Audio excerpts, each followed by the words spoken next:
Bismillahirrahmanirrahim.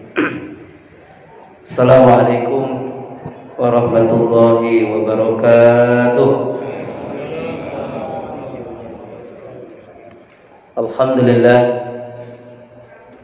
alhamdulillahillazi ahyana ba'da ma amatana wa ilaihi nusur. Asyhadu an la ilaha illallah wahdahu la syarika lah wa asyhadu anna Muhammadan abduhu wa rasuluhu la nabiyya ba'dah. Allahumma fassalli wa sallim wa barik ala sayyidina Muhammadin wa ala alihi wa ashabihi ajma'in, amma ba'du.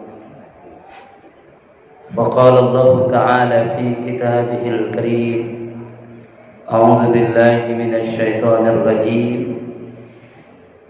Qad aflahal mu'minun alladzina hum fi salatihim khashi'un walladzina hum 'anil lagwi mu'ridun.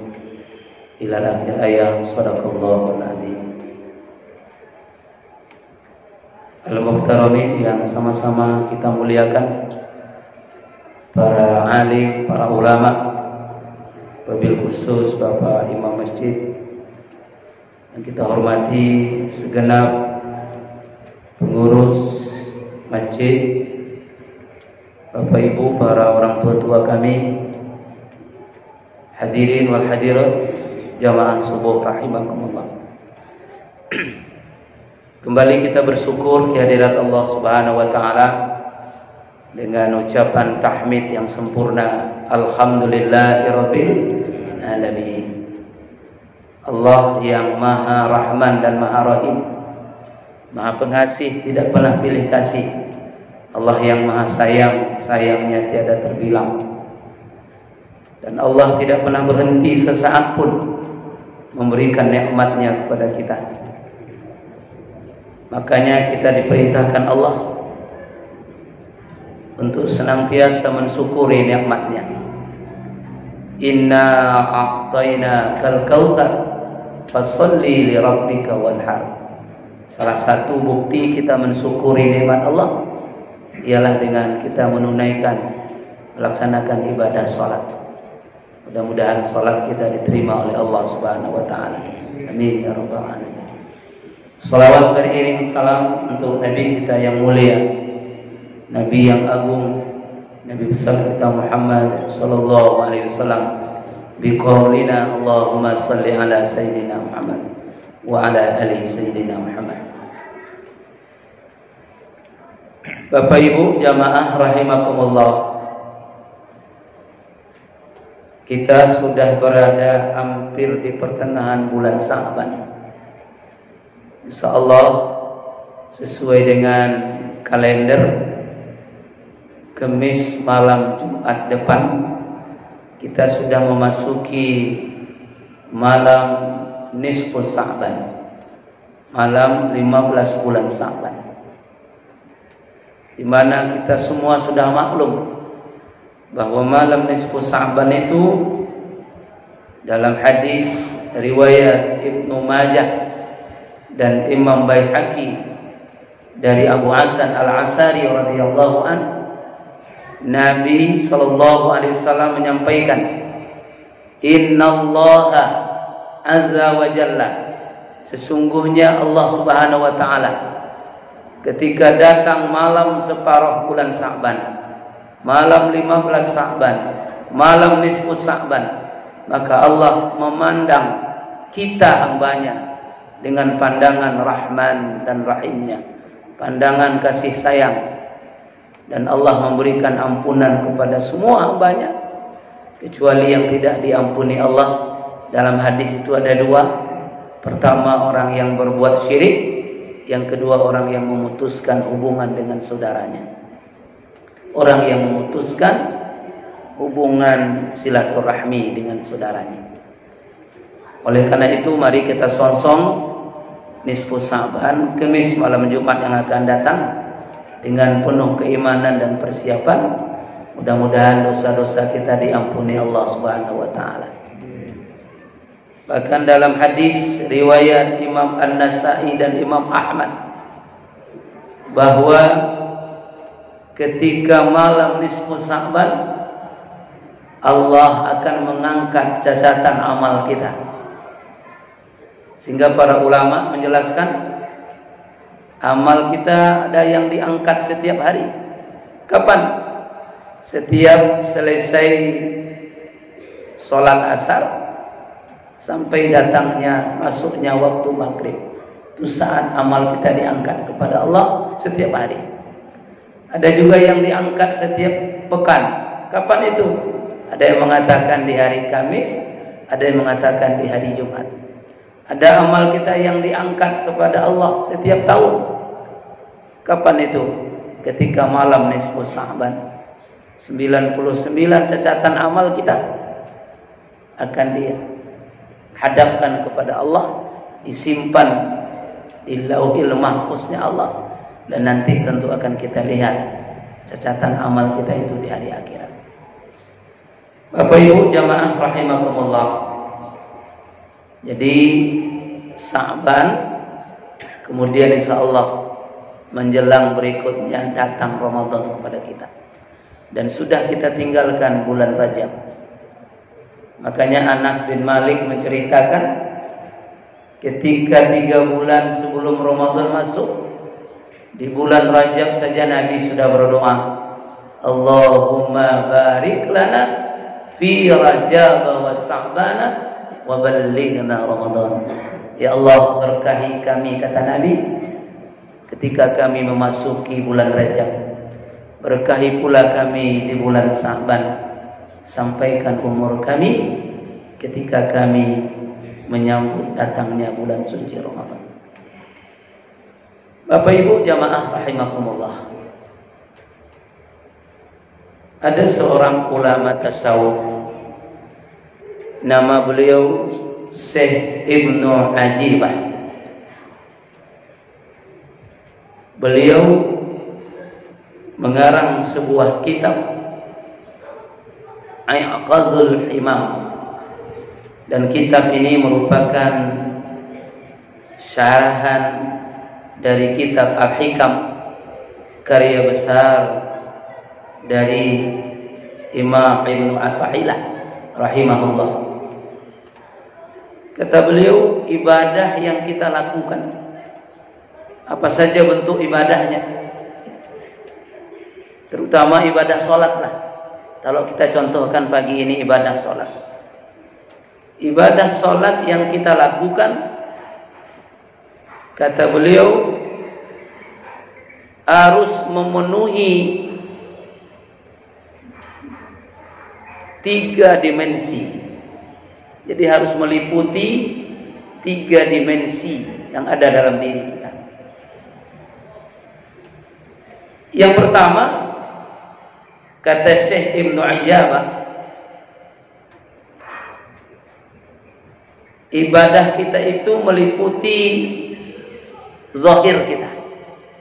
Disebut dengan ibadah lahiriah, ibadah jasmaniyah, ibadah zahir, atau ada juga yang menyebut dengan ibadah syariat. Jadi apabila amalan kita lakukan dengan lahiriah kita, itu namanya ibadah zahir atau ibadah lahiriah. Mana contoh? Ketika kita sholat, ya, kita menyebut bacaan sholat. Misalnya takbir, Allahu Akbar. Kita sebut, kita baca dengan lisan. Kemudian kita angkat tangan, Allahu Akbar. Ya, kita yang berpemahaman Ahlus Sunnah wal Jamaah, yang ikut dengan mazhab Imam Syafi'i, diangkat sampai ke batas telinga kita, Allahu Akbar. Dan secara syariat harus benar dan betul. Karena kata Nabi, "Shallu kama ra'aitumuni usalli." Salatlah kamu sebagaimana kamu lihat aku salat. Jadi artinya kita harus salat sesuai dengan yang telah digariskan oleh Nabi Sallallahu Alaihi Wasallam. Memang kita pernah melihat Nabi sholat? Tentu tidak. Jadi bagaimana caranya? Nabi mengajarkan kepada sahabat beliau, kemudian sahabatnya mengajarkan kepada tabi'in, tabi'in mengajarkan kepada tabi'in, dan seterusnya kepada ulama-ulama berikutnya, terus sampai kepada ulama, terus kepada guru-guru dan ustadz-ustadz kita hari ini, sehingga kita paham, oh beginilah tata cara sholatnya Rasulullah Sallallahu Alaihi Wasallam. Makanya Utsman bin Affan radhiyallahu an, salah seorang sahabat Nabi dari Khulafaur Rasyidin, sering menyampaikan riwayat, beginilah Nabi mencontohkan wudu kepada kami, kata Utsman bin Affan. Beginilah Nabi mencontohkan ruku kepada kami. Misalnya ruku. Jadi kata Utsman bin Affan, ketika ruku Nabi mengajarkan kepada kami agar jari jemari kami direnggangkan, kemudian telapak tangan diletakkan di atas tulang lutut. Jadi kalau kita contohkan, ya, ini direnggangkan, kemudian ini diletakkan di tulang lutut, kemudian dibawa turun punggung, pundak, kepala kita datar, sejajar, jadi datar. Dan setelah kita lihat, ini kuat luar biasa. Jadi pegangan kita kuat. Ini diajarkan oleh Utsman bin Affan. Sebagaimana beliau melihat, begitulah sempurnanya rukuknya Rasulullah Sallallahu Alaihi Wasallam. Ada seorang profesor, dia dulu orientalis, kemudian karena mempelajari bagaimana dahsyatnya gerakan sholat terhadap kesehatan. Ini maaf nih kalau ada yang Pak Dokter, mohon maaf, bukan. Ini satu pendapat dari seorang profesor, namanya Profesor Dr. Asobi. Apa kata beliau? Ketika ruku dilakukan dengan sempurna, memenuhi apa yang diajarkan oleh baginda Nabi Sallallahu Alaihi Wasallam di dalam hadis yang disebutkan tadi melalui Utsman bin Affan radhiyallahu anhu, maka ketika rukuknya datar sempurna dan tumakninahnya disempurnakan. Tumakninah itu kan berhenti sampai tenang, jangan cepat. Dirasakan itu. Apa kata Profesor Dr. Asobi ini? Kata beliau, maka orang ini ketika rukuknya sempurna, maka jantungnya akan segera dengan teratur secara berkala memompakan darah dan oksigen yang baru ke seluruh saraf-saraf yang ada di otaknya. Dan orang ini kalau terus dilakukan dengan baik, dengan benar, maka akan terhindar dari penyumbatan pembuluh darah, atau kita kenal dengan penyakit stroke. Ya. Cuma nanti jangan pula nampak orang stroke dipanggil, Pak, sini Pak. Kenapa Bapak stroke ya? Iya. Yang mana Pak? Yang kanan, yang kiri? Yang kiri. Itulah Bapak, rukuknya enggak benar. Ya, nah. Artinya jangan kita menghukum juga. Artinya apa? Ini salah satu saja analisa dari dampak gerakan sholat terhadap kesehatan oleh seorang Profesor Dr. Asobi. Akhirnya dia masuk Islam karena mengkaji dasarnya gerakan sholat. Jadi secara syariat, bagaimana bacaan kita, bagaimana gerakan disempurnakan.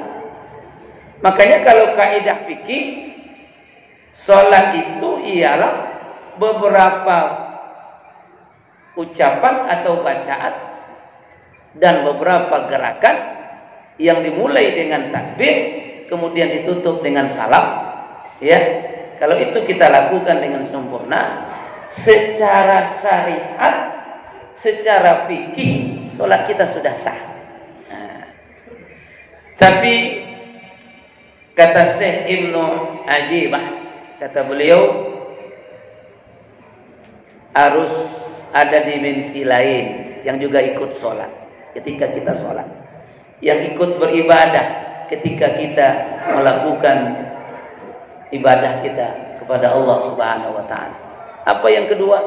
Kata beliau, selain sholat secara ibadah, secara sholat secara syariat, secara zahir, secara batin juga harus sholat. Jadi qalbu, hati juga ikut sholat. Bagaimana caranya? Ketika lidah membaca Allahu Akbar, maka hati meyakini Allah saja yang besar, selain Allah kecil. Ada ibu-ibu di belakang, angkat tangan beliau, Ustaz, maaf Ustaz, suami saya 104 kilo beratnya Ustaz. Bukan kecil Ustaz, saya nggak ngurus suami ibu, tapi menurut pandangan Allah, walaupun 104 kilo beratnya, kecil di hadapan Allah. Itu maksudnya. Jadi terasa kita yakini bahwa Allah saja yang maha besar, selain Allah kecil. Itu yang diyakini oleh hati ketika kita salat. Subhana rabbiyal a'la wa bihamdi. Ini kan maknanya dahsyat, Pak. Maha suci Allah, zat yang maha tinggi, dan dialah yang maha terpuji. Tiga sekaligus kemahaan Allah. Allah maha suci, Allah maha terpuji, dan Allah maha tinggi. Tidak ada yang tinggi dari Allah. Itu keyakinan dalam sholat.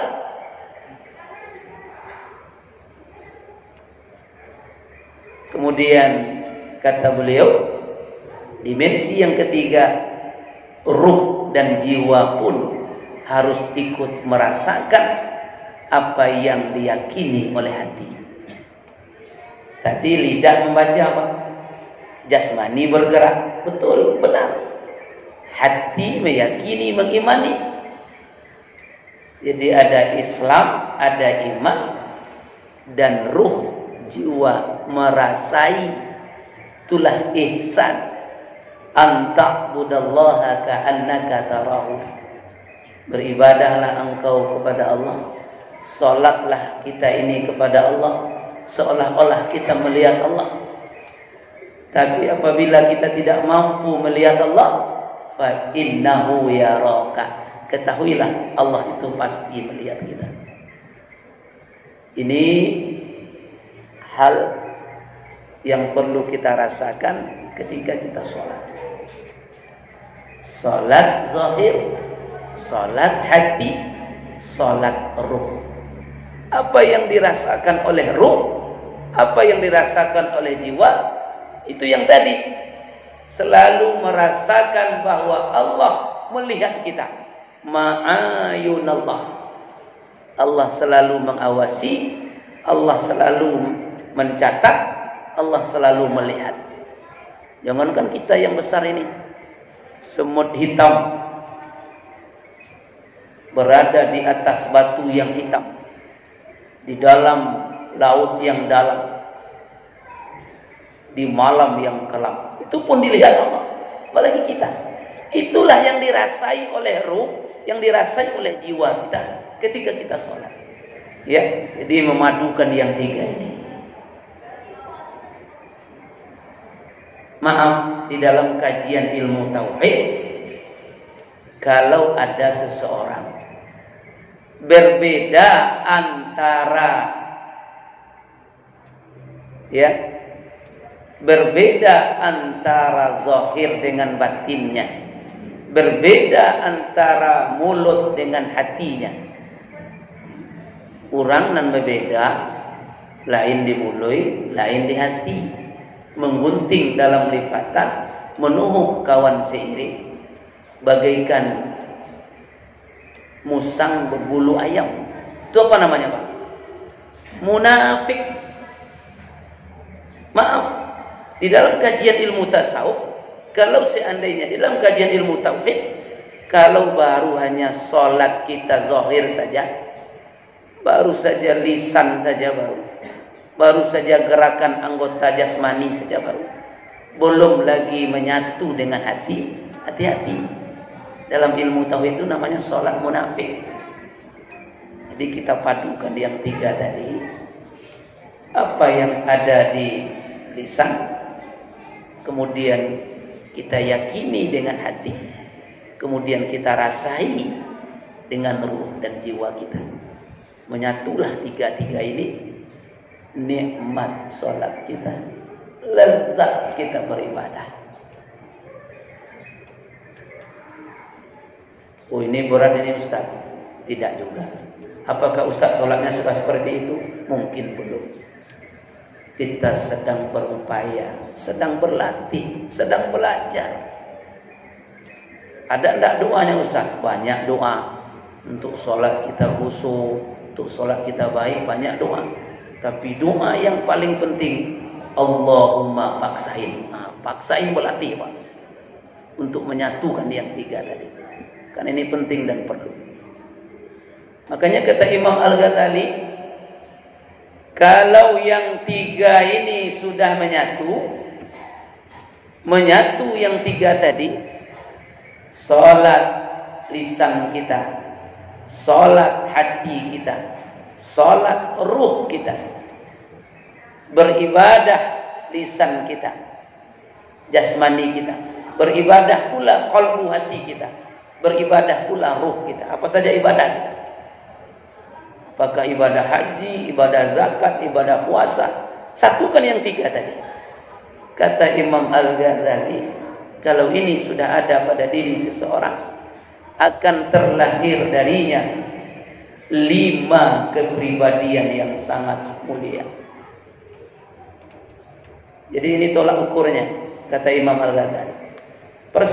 Yang pertama, akan lahir dari diri seseorang yang tadi sholatnya sempurna, sholatnya betul-betul menyatu yang tiga tadi, yang akan lahir khafu ilallah. Dia akan merasakan rasa takut kepada Allah. Jadi hari ini penyakit kita manusia ini, banyak orang yang tidak takut lagi kepada Allah. Tidak takut berbuat dosa, tidak takut menzolimi saudaranya, tidak takut berbuat yang haram, tidak takut harta makan minum yang haram. Kenapa? Sholatnya belum menyatu yang tiga tadi. Kalau menyatu yang tiga tadi, akan tumbuh khaufu ilallah, rasa takut yang bersangatan kepada Allah. Makanya dalam suatu riwayat diceritakan, ketika Rasulullah SAW sholat, 40 orang di belakang beliau masih merasakan bagaimana gemuruhnya jantung Nabi, bagaimana gemuruhnya dada Nabi, merasakan takut kepada Allah Subhanahu wa Ta'ala. Jadi artinya 40 di belakang Nabi masih terasa bagaimana khusyuknya Rasulullah, sehingga merasakan takut kepada Allah ketika sholat. Inilah yang dilahirkan dengan sholat yang menyatukan tiga dimensi tadi, khaufu ilallah. Ada rasa takut kepada Allah Subhanahu wa Ta'ala. Yang kedua, tawadhu ilallah. Akan tumbuh dalam diri kita sifat tawadhu, rendah di hadapan Allah. Secara syariat, sholat ini ketika kita sujud mencontohkan apa yang dicontohkan oleh sholat. Ini dahi, ini kepala yang kita anggap mulia, terhormat. Tapi ketika sujud menempel rata dengan bumi Allah, lebih rendah dari telapak kaki kita, dihamparkan di muka bumi Allah ini. Tandanya apa? Tawadhu. Jadi orang yang sholat sudah menyatu yang tiga tadi, tak ada yang sombong, tak ada yang angkuh, tak ada yang ujub, sum'ah, takabur, tak ada itu. Kenapa? Tawadhu diajarkan oleh sholat. Ketika dia ruku, terhampar dahinya di hadapan Allah Subhanahu wa ta'ala. Biasanya kan yang membuat orang sombong itu mungkin saja ini merasa rasa kaya. Padahal tidak juga, Pak.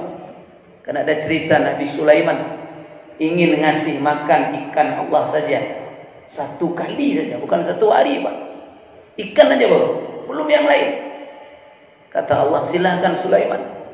Habis persediaan Sulaiman, namun banyak ikan yang belum terberi makan oleh beliau. Man, saya belum dapat, man. Man, saya lapar, man. Man, saya belum jatah, man. Maksudnya Sulaiman, Pak. Akhirnya apa? Sujud itu Sulaiman di hadapan Allah. Innallaha ghaniyun hamid. Sesungguhnya Allah lah zat yang maha kaya dan zat yang maha terpuji. Saya ini hina, saya ini miskin. Jadi tidak ada, Pak. Kalau kaya merasa-rasa aja. Merasa apa lagi? Merasa berilmu. Wa ma utitum minal ilmi illa qalila. Tidaklah kita ini diberi ilmu oleh Allah kecuali hanya sedikit saja. Tidak ada kita yang berilmu. Apalagi, Pak, mungkin merasa gagah, merasa kata orang Melayu lawa, ganteng, sempurna. Mana, Pak? Pak Imam masih muda ini. Tidak ada. Kita ini guci, Pak. Tahu guci? Masuk Padangnya gudang ciri, gudang tai. Hidung betai, telinga betai, mata betai, ya tak? Perut betai, kadang-kadang mulut betai pula. Apa yang mau dibanggakan di hadapan Allah? Makanya kata Imam Al-Ghazali, orang yang menyatukan sholat yang tadi itu tawadhu, dia tidak ada rasa sombong sedikit pun di hadapan Allah. Nih, yang kedua. Yang ketiga, khusyuk. Jadi akan terlahir, terpancar di dalam dirinya sifat khusyuk. Apa arti khusyuk? Serius, fokus. Jadi khusyuk itu udah jadi bahasa kita. Khusyuk artinya serius. Kalau jadi jamaah, jadilah jamaah yang serius. Ya enggak? Ini kan serius semua nih. Dengar ceramah Ustaz. Kadang-kadang ada yang sambil serius ngangguk-ngangguk ini. Kata Ustaz, ini Pak Haji ini betul-betul luar biasa ini. Masuk gaji Ustaz. Apa buktinya? Ngangguk. Rupanya lama-lama ngangguknya sering. Sampai meleleh pula air selera dia. Oh, rupanya ngantuk, bukan ngangguk lagi. Nah, itu ngantuk bukan kusuk, Pak. Kusuk serius. Jadi kita ini kalau kusuk, bangsa Indonesia ini kalau kusuk apa aman kita, Pak? Ya. Jadi masyarakat yang kusuk, serius. Jadi apa lagi? Jadi pengurus masjid yang kusuk. Gaya inilah. Ini kan masjid yang kusuk ini. Semua diurus. Sampai sarapan jamaah pun diurus. Ini kusuk nih, Pak. Serius ngurus. Jadi jadilah imam yang kusuk. Ya, kayak tadi bacaannya rasa mau menangis kita. Ini kalau imam begini, ya harus kita pertahankan nih, Pak. Jangan sampai berangkat lagi beliau. Luar biasa bacaannya, Pak. Ya, enak, sejuk. Jadi apa lagi, Pak? Jadi RT RW khusyuk, serius ngurus masyarakat, aman masyarakat lingkungan kita. Jadi apa lagi? Jadi ustaz yang khusyuk. Jangan ustaz abal-abal, ustaz kaleng-kaleng. 2 jam mengaji tak tentu ikut kepalanya dah. Tak tentu ikut kepala sepadangan. Harus jelas. Jadi ustaznya harus jelas. Jadi apa lagi Pak? Jadi pemimpin harus kusuk. Ini gara-gara pemimpin tidak kusuk, kacau kita dibikinnya. Maaf ini. Kenapa? Mungkin sholatnya belum menyatu yang 3 tadi. Jadi kusuk ini penting. Baik Bapak Ibu jamaah rahimakumullah. Ini jam cepat sekali jalannya nih. Maunya diikat dulu ya. Baik, kita lanjutkan. Tapi kami Ustadz ingin bagaimana cara kiat kami, satu kiat lah misalnya, satu kiat agar sholat kami khusyuk, gimana caranya? Walaupun dijelaskan banyak pendapat ya oleh ulama-ulama fikih, ulama-ulama tauhid, bagaimana cara sholat kita khusyuk. Tapi salah satu di antaranya, kata para ulama, menetapkan kiblat mata hanya ke tempat sujud, menetapkan kiblat dada hanya ke Baitullah, dan menetapkan kiblat hati hanya kepada Allah. Maaf Pak Bu, bacanya enak ini, tapi kita belum mampu ini. Jangankan hati, mata aja belum mampu kita. Mau pindah juga dia. Apa yang mau tengok? Ini bagus betul nih kaligrafinya. Akhirnya mulai dari awal sholat sampai akhir sholat dibaca dari sini. Dulu ada orang Cina Pak baru masuk Islam, dia sholat bertiga ini. Jadi karena tidak tetap kiblat mata ini kacau sholatnya. Sedang sholat rupanya nengok ke atas begini. Allahu Akbar. Dia nengok ke atas. Yang di tengah rupanya nampak cecak. Hayya, cecaklah di dinding kata dia. Ini kurang ajar pula cecak ini. Kita sholat dia kawin pula di dinding kata dia. Rupanya dia nampak sholat cecak lagi kawin. Kenapa? Matanya nengok ke atas. Apa kawan yang di sebelah kata dia? Hayya, kau jangan bicaralah, sedang sholat, batal sholatmu kata dia. Apa kata kawan yang sebelah ini? Hayya, untunglah saya nggak ngomong kata dia. Padahal tiga-tiganya ada batal. Kenapa? Ngomong tiga-tiganya. Kenapa? Gara-gara mata tidak tetap kiblat. Jadi tetapkan kiblat mata hanya ke tempat sujud, dan ini berat. Dan kalau sudah coba melatih ini enak. Baru dada ke Baitullah, hati hanya kepada Allah Subhanahu wa taala. Hadirkan hati kita. Kita ini kata para ulama tasawuf ya, diungkap oleh Buya Hamka, kita ini Pak, sholat ini seperti orang yang berjalan di atas pematang sawah yang licin. Kadang jatuh, balik lagi. Kadang tergelincir, balik lagi. Ya, maksudnya apa? Kalau digelincirkan oleh setan, kembalikan ingatan kita kepada Allah. Jangan kita udah tergelincir, jatuh masuk kolam, kita udah nangguk ikan pula dalam kolam tadi, enggak? Udah kemana-mana pikiran kita. Jangan seperti itu. Jadi balik lagi kepada awal, Allah Subhanahu wa taala. Ini yang ketiga. Yang keempat, orang yang menyatu sholatnya, dia akan lebih mengutamakan akhirat daripada dunia. Mungkin ahad subuh ini Pak, banyak jadwal kita Pak. Salah satu jadwal Bapak yang lagi ngetren sekarang ini, goes dengan sepeda. Sehingga kadang-kadang tak sempat pun ke masjid. Kenapa? Mau goes. Tak sempat dengarkan kajian subuh. Kenapa? Goes.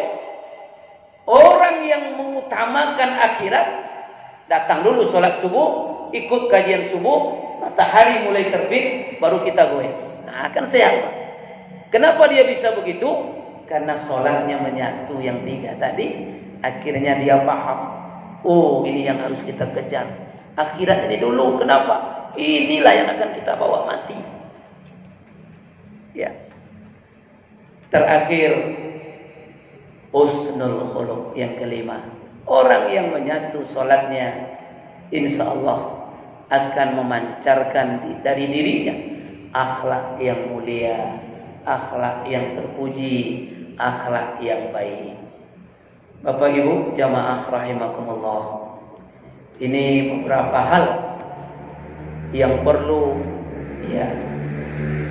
ingin kita benahi kembali tentang diri kita. Termasuk saya yang menyampaikan, kita ini banyak kedhaifan, banyak kekurangan, banyak dosa, banyak maksiat. Kenapa hati kurang kusuk, Pak? Maaf. Kadang-kadang memang masih banyak dosa di sini. Karena dalam hadis diceritakan oleh Nabi, apabila satu kali kita berbuat salah, satu kali kita berbuat maksiat, akan bintik hitamlah hati kita satu. Sehari berapa kita berbuat dosa? Kadang-kadang maaf, dosa itu tidak kita cari, tapi diantar ke rumah. Tak bisa datang ke rumah karena Covid, ditelepon dia. Assalamualaikum Bunda. Waalaikumsalam. Apa kabar Bunda? Sehat? Alhamdulillah sehat. Bunda, sudah lama kita tidak saling berjumpa karena corona ini Bunda. Iya. Kita mulai majelis kita Bunda. Kabarnya menantu si Anu sudah cerai. Gimana kabarnya Bunda? Atau jadilah cerita itu menggibah orang lain. Maaf, contoh. Kita kadang tak mau berdosa, tapi ada dosa di depan kita. Mana contoh? Ustadz mau pergi ceramah, sholat Jumat pulang. Pas di depan nampak amoy. Udahlah pakaiannya pendek. Nah, ini Pak Imam masih muda ya nak? Kata Ustadz Dasan Latif, ditengok berdosa, tak ditengok barang bagus.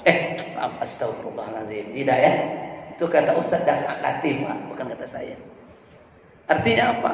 Diantarkan dosa itu. Makanya insya Allah dengan memperbaiki sholat, memperbaiki ibadah kita iringi dengan banyak istighfar dan bertobat kepada Allah. Mudah-mudahan Allah Subhanahu wa taala menjadikan kita hamba yang bersih. Dan yakin dan percayalah bahwa kita ketika nanti sampai di hadapan Allah, yang akan menolong kita sholat kita, yang akan menjawab pertanyaan mungkar nangkir itu sholat kita. Allahu Akbar, Rabb Allah, ya Allah Rabbu, ya itu yang menjawab nanti di alam kubur. Karena mulutnya akan dikunci. Al-yawma nakhtimu ala afwahihim wa tukallimuna aydihim wa tashhadu arjuluhum bima kanu yaksibun. Mudah-mudahan kajian yang sederhana ini mudah-mudahan menambah khazanah ilmu kita dan kembali memperbaiki sholat kita sehingga menyatu tiga tadi, sholat dengan lahiriah zahir, sholat dengan hati, dan sholat dengan ruh dan jiwa kita. Kalau itu sudah menyatu, 5 akan kita dapatkan. 1, rasa takut kepada Allah. 2, tawadu. 3, khusyuk. 4, kita mengutamakan akhirat daripada dunia. Terakhir, akan lahir akhlak yang mulia di dalam diri kita. Semoga bermanfaat. Terima kasih. Kita tutup dulu. Assalamualaikum warahmatullahi wabarakatuh. Waalaikumsalam warahmatullahi wabarakatuh.